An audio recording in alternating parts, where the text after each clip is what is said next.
అందరికీ నమస్కారం అండి. పొట్లకాయనండి సన్నగా ఉన్నా కానీ ఎంత పొడవుగా ఉన్నాయా అని చూస్తున్నాను. ఒకసారి చూడడానికి సన్నగా ఉన్నా కానీ చాలా పొడవుగా ఉన్నాయండి. ఇందుట్లో ఇంకా చాలా రకాలు ఉన్నాయి. ఇంకా ముందు ముందు చూడాల్సినవి కూడా ఉన్నాయి. అలాగే ఇంత పొడవు ఉన్నటువంటి కాయ ఈ పక్కన చూస్తే ఇంకా సన్నగా ఉంది. అలాగే ఇది చాలా చిన్న పిందండి. మీకు ఒక ఆశ్చర్యం కల్పించే ఒక పొట్లకాయ చూపిస్తాను. దీని హైట్ ఎంత ఉందో ఒకసారి చూడండి.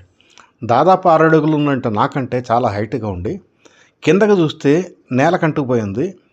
నేల కంటుకుపోయి ఇంకా పెరగటానికి అవకాశం లేక పాము తోక ముడుచుకున్నట్టుగా చూడండి.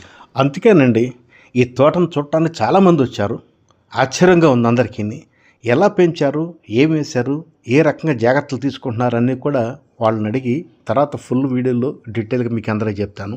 అలాగే దీని తర్వాత వచ్చే షార్ట్ వీడియోని కూడా చూసి ఎలా ఉంది అనేది కామెంట్ రూపంలో రాసి పంపండి. సరేనండి.